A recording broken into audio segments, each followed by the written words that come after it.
Le Premier ministre Ahmadou Yahya, il a reçu ce mercredi à Alger le directeur général de l'Organisation arabe pour l'éducation, la culture et les sciences, l'ALESCO, Saoud Hilal Al-Harbi, qui effectue une visite officielle en Algérie. Et puis, durant cette audience, le Premier ministre a reçu au nom du président de la République, bien sûr de Saoud Hilal Al-Harbi, le bouclier de l'ALESCO, décerné donc par cette organisation à son Excellence Abdelaziz Bouteflika, qui est ainsi le premier chef d'État arabe à se voir attribuer cette haute distinction, précise le communiqué du Premier ministère.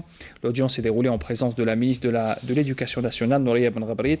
Je vous propose d'écouter la déclaration du directeur général de l'ALESCO à l'issue de cette audience. طبعا احنا سعدنا في هذه الزيارة اللي كانت الهدف الأكبر هو تكريم الزعيم فخامة الرئيس. Un des objectifs de cette visite est de rendre hommage au président Abdelaziz Bouteflika, un des dirigeants illustres du monde arabe qui ne ménage aucun effort pour développer son pays, l'Algérie. Donc nous avons eu l'honneur de lui remettre un présent avec une symbolique ancrée dans le monde arabe, à savoir un olivier qui pour nous représente la patience et l'endurance. Par ailleurs, nous savons tous que l'Algérie est un grand pays arabe dont nous avons profité de l'expérience en matière de culture, de sciences et d'éducation et bien évidemment de la lutte contre le terrorisme qui touche le monde entier. L'Algérie a bien connu ce fléau et on a beaucoup souffert et grâce au président Bouteflika, un climat empreint de quiétude et de stabilité sociale a été créé.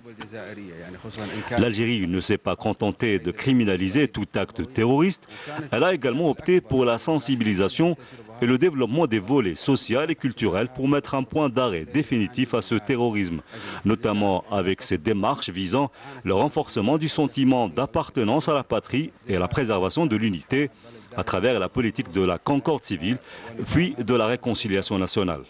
L'Algérie restera toujours un pays d'avant-garde. Son histoire est enseignée dans les pays arabes et fait partie de l'histoire de la nation arabe. L'Algérie était également à la tête de plusieurs combats dans le monde arabe, touchant aussi bien au volet politique que social. Personnellement, je suis très heureux de l'accueil qui m'a été réservé en Algérie, que ce soit au nom du président Bouteflika ou par le Premier ministre ou encore par la ministre de l'Éducation.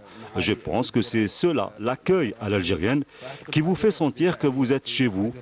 Donc, je dirais encore une fois, merci à l'Algérie, à son président, à son gouvernement et à son peuple.